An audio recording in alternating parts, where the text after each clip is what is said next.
Our final speaker for this afternoon is Sir Tim Berners-Lee.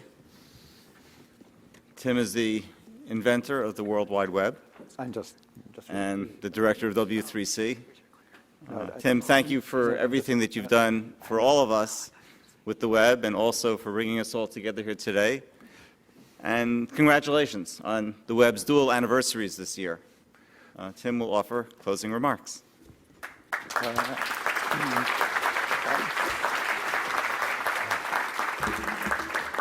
Well, it's really hard to trouble is with offering closing remarks is you have to follow all the other speakers, and they say don't appear on stage with animals and children or after them. Do not appear after people.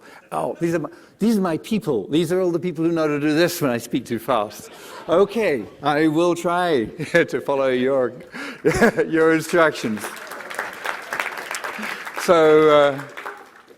Yeah, but there should be a rule also, never appear on stage after somebody has played the air xylophone with their head using a 3D camera. Okay, not fair. Okay, too much fun. So, so that's what you do for work, what you do for fun. So this is, it's been great to have people talking about the future as well, both the concerns and the hopes. It's been good to hear about ideas really extending out well out into the future and way outside the things that we've been talking about, like this morning. But I'm going to take you back a bit to W3C. This is actually it's the 25th anniversary of the web. But you know what? This is the 20th party of the consortium, and the consortium has played a particular role a particular very magic role in this whole thing. And I just wanted to say, for me, it's been pretty amazing. You know what? So what happened? Okay, 25 years ago, I invented this thing, and pretty soon I needed to find people to work with, and they came very quickly. They came out of the unexpected places.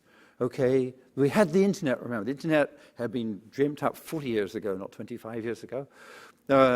We had email, we had net news, and so we had ways in which people could come, and people would email me to say that they'd found out about this web thing. And they'd put up a kind of web server thing, and like Kevin Hughes out in the University of Hawaii mentioned the University of Hawaii has a dinosaur exhibit. Yeah, Kevin had scanned in a bunch of postcards of dinosaurs and created a dinosaur exhibit. And that was one of the really cool sites on the web. Really started opening things up. Who knew that morning when I got out of bed that I was going to get something from somebody in Hawaii announcing a dinosaur exhibit? It was the president of the university was puzzled when people at drinks sort of congratulated on his new dinosaur exhibit. Didn't realize they had one. So the things which happened were kind of random, but all very, very positive, all very, very enthusiastic, because there were lots and lots of people out there who did not know about the web at all, lots and lots of people not connected to the internet, but all of the people who did get it, there were enough people who thought, if everybody did this, that would be really cool. And there are some people who, when they think, if everybody did this, it would be really cool, they don't do anything. There are other people who, when they think if everybody did this, it would be really cool, they do it anyway, even if everybody else isn't going to do it. And there's a lot of sort of people that emailed me. Those are the people who just thought, well, I'm going to do it anyway. I will put up. So I had a list of the websites when there were 26 of them. That was the last time I had a list that actually sort of functioned, really. So, but it's an interesting historical artifact. But what was really amazing was the spirit of people just coming out there. The spirit, the sparkle in their eyes about this could be really, really cool. The spirit of collaboration. Obviously, the moment, the original HTML spec was basically one web page. It was just a list of the tags. There were like 6 different tags.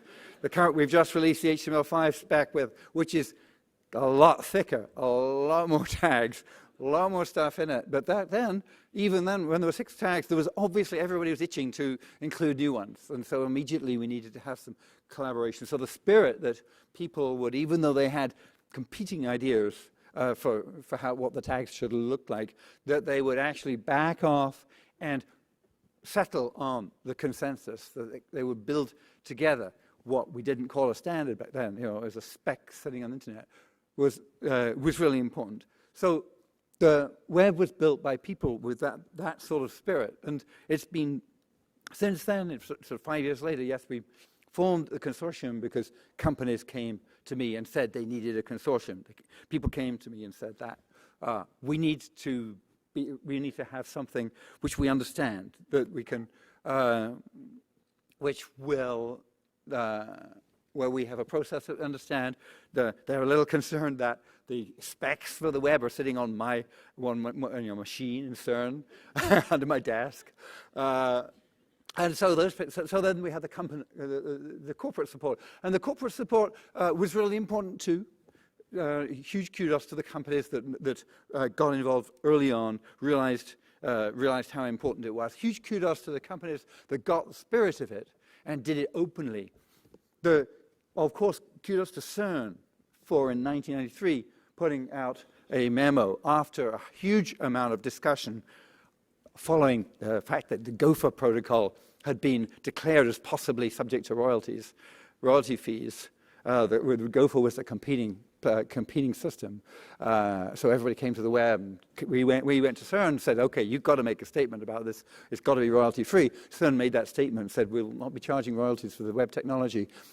And that was really important. And it was about 10 years later that the consortium went through an equally important phase of having been caught out one nasty occasion by people joining a working group, and then in order to specifically trap the working group members into using a protocol which they felt they could charge royalties for.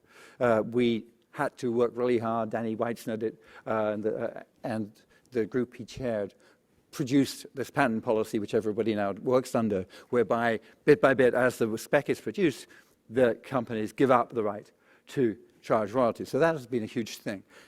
It took, there's a kudos to the companies who were completely oriented around the business model of an entire division was suing people. Not engineering, not building stuff, just suing people. Okay, that was how that line showed up in the bottom line of the company, and somebody with a lot of wisdom in that company at the very top level had to say, you know what? Yeah, we understand that this line is important and it's quite big, but you know what? We hear from the engineering department and from the products department that they won't be able to sell this stuff unless we get, unless the standards are all royalty free. So there were people, I suppose, on this 20th anniversary, my huge thanks are to all the people in W3C, work with W3C. When you talk about the people of W3C, it's a wide group. Some of you, there are 2 types of people here. Some of you are the great and the good who have been invited as wise people, or people we really appreciate or think will be really cool to hear from on stage. And a lot of you, and a lot of the rest of you, you're here because we plunked this right in the middle of your set of working group meetings. So, a lot of us come out, including me, out of some working group meetings this morning when everybody's trying to work on the minutiae of how the web works at the web level, making those standards. We've had a day and a half of working group meetings. We have this, and then we have a day and a half, 2 days of working group meetings following this. So a lot of people are just pausing, and then they're going to dive back in. So that is a lot of work. It's a lot of work producing those specs. We try to make them good, we try to make them fair, and we try to make them fast. And we know that always when you try to make them too good, you'll end up taking too long. And when you try to make them too fast, you'll end up making them fair. And so that we realize, W3C's motto in a way is that we realize that we're going to have to continually balance those and balance it in different ways for every operation. Every time we go into a new area, we have to rethink ways of trying to get that balance optimal, to get it out as fast as possible. Sometimes the needs are different, but there we are, trying to be good, trying to be fair, trying to be fast, whatever. When you're trying to do all those at once, pushing people really hard, putting huge workloads on people, getting people to go on phone for conferences in the middle of the night so that their colleagues can once in a while do it during the day. It's a lot of hard work. So I just want to say really thank you to all those people massive thank you to all those people, all of you who have been doing that, all of the people that are out there. There are thousands. The consortium, if you like, consists of many more people than there are in this room. And there are lots of people in the past who've done that. Also, by the way, thank you to their families, their spouses. Sorry about that. Sorry about the glazed look. Sorry about the absence and that 2 a.m. phone call and all that stuff. We really appreciate what they do.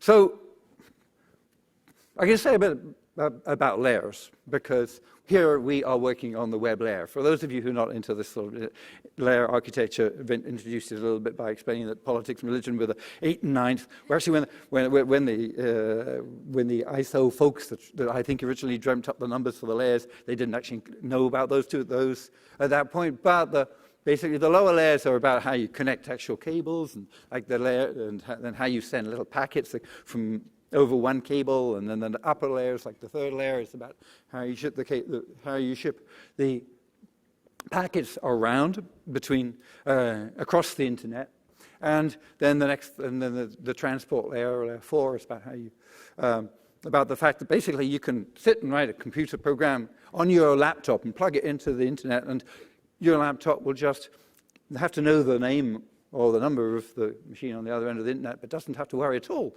about what's in between. Before people talked about cloud storage, we talked about the internet as being a cloud, and that you just stuff in it, and stuff came out the other end, and you didn't have to worry about it. And you didn't have to worry about it because that was another layer, okay? Not us. The old web folks, we could just design HTTP, we could design HTML, we could do all the things that this layer does. We didn't have to worry about the TCP and stuff underneath. So that was because actually Vint and company did a really good job when they designed TCP. They may not have had the layer numbers in mind at the time, but what they did was they designed a platform. They designed the internet as a platform in the sense that it is something flat.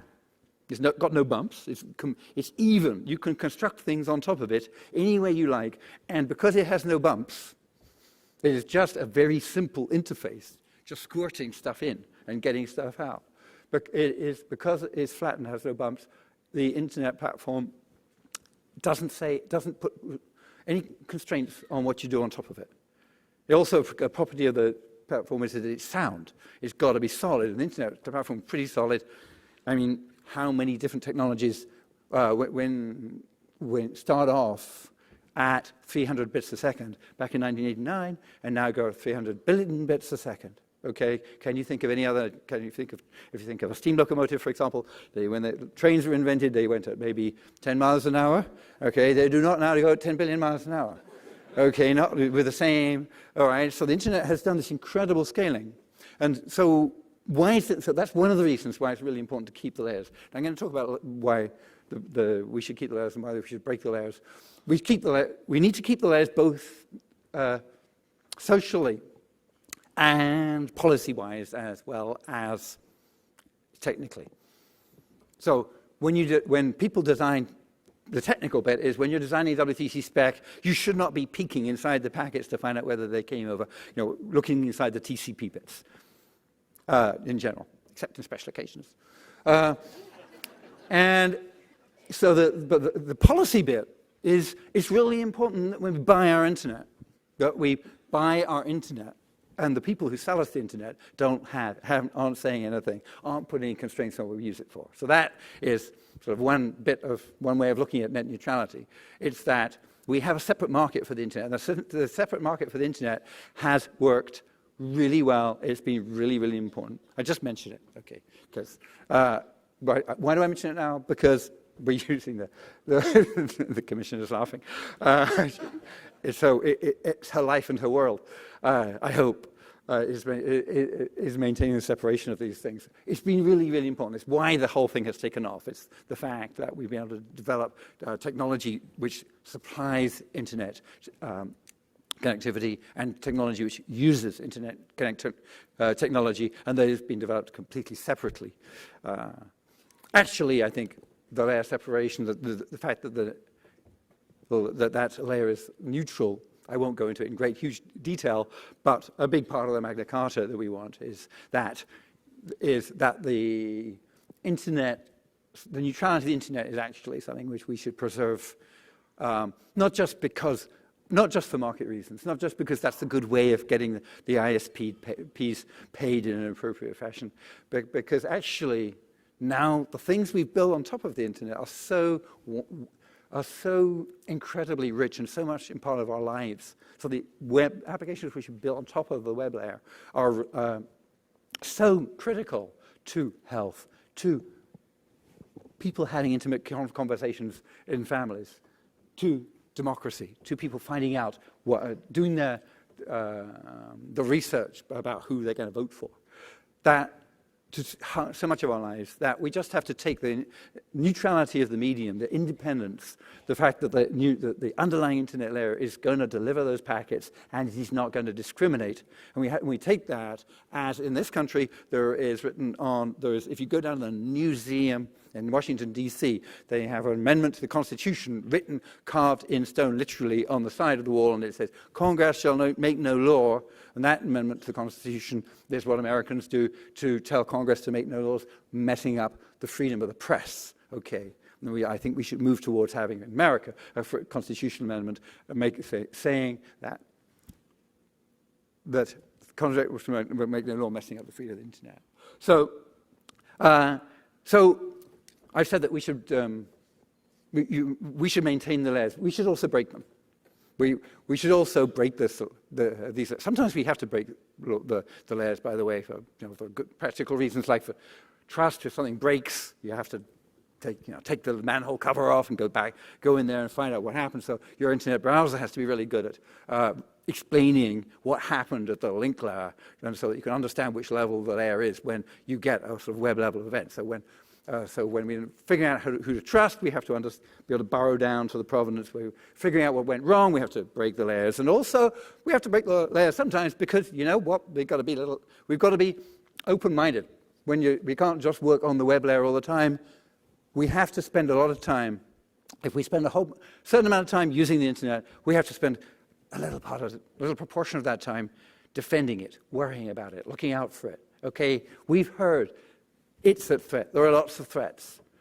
So if you're a web level engineer and you're making really, really cool websites and you're making really, really cool cat videos or whatever it is, then you have to spend a little bit of time realizing that your ability to send cat videos unfettered across the internet may be at risk if it turns out that your ISP has a commercial arrangement with a company that reckons to own the cat video market or something.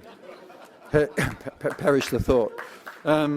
So I'm saying we should break the layers in that respect. And I think we should break the layers in another respect. You know that here we are, we're trying to follow Vince's example with the web platform and to make it really, the web platform, obviously the platform of hypertext pages is a pretty good platform to build a sort of information system on, and the open web platform of basically system where every web page is a computer, every web page is a programmable computer. That's a pretty nifty system. That's a platform too. That allows you to roll out anything you can program.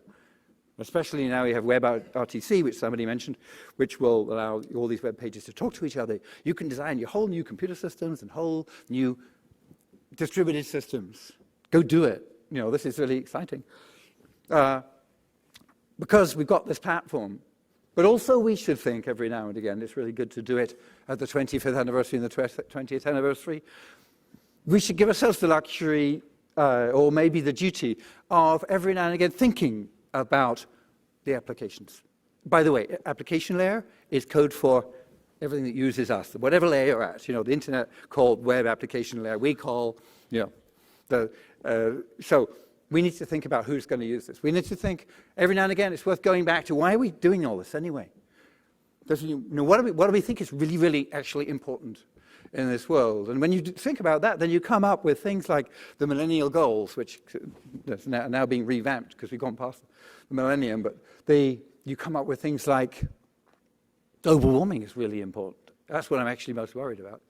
You come up with facts like as the Ford Foundation worries about inequality is a massive problem. You come up with the fact that actually, if you could wish for anything in your life, you'd want somebody to cure cancer. You'd want somebody to cure Alzheimer's. So we've got these massive goals, some of which are, would love to have, and some of them are really, we will be in dire straits if we don't fix them.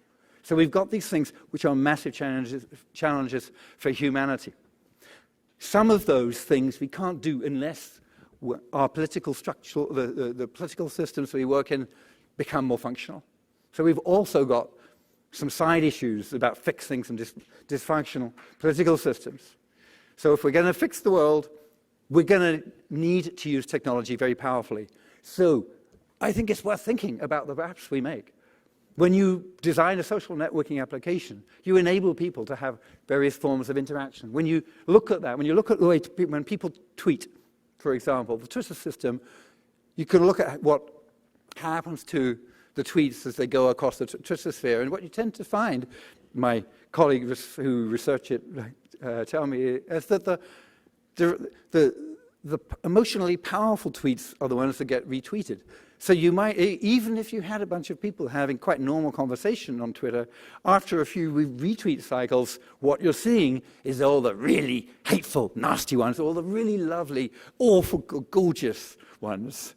And you're not seeing very much in between. So can we say that Twitter is maybe an amplifying medium for extremes? Is that what we need right now in this polarized society? Could we design a different system which, instead of amplifying the differences, could we deliberately design a system where you log on, instead of saying, hey, you have 374 friends. You really need to get to know this person because they know half of them already. What's wrong with this picture? This algorithm by which we found the people that are friends with all your friends, and we're going to introduce you to more of them. It takes your social network graph into a big solid lump. If you follow this algorithm, if you only get introduced to people that are your friends of your friends, after a while when you go to a party, you'll find that you know everybody there, because they were the same people who were at the last party, and you never find any new ideas, and you never find any new differences of opinion or anybody who works in a different sort of. So supposing we designed social networks so that they introduce us to people, I call it a stretch friend, somebody who's going to be a bit better, going to be difficult, but because they're going to be like me in lots of ways, but actually different in a really interesting way, which I need to understand. Maybe they have a different religion. Maybe they have a different gender. Maybe they are very, very like me, but they speak a different language, or they live in a different country, or something. Or maybe they're the other party. Really, too much of a stretch, maybe. So the challenge then for you is to think about the application layer. Think about how we're using this stuff for humanity. Think about the applications we build so that they will allow us to interact, so that one way or another, we tend to be more effective. Tend to be more effective about the things we do naturally when we're in a working group, about being accepting of each other, about putting huge amounts of effort into achieving something because it seems like a good idea and other people are interested in doing it well, sacrificing your own way of looking at things because you've just realized that the other person's way of looking at things actually will work too, and that way you'll be able to get consensus. The things that you do in working groups, and the reason why W3C works at that level, we need to build software and build systems so that will work at scale. So, we're a consensus organization. We need to make the world a consensus organization. Thank you.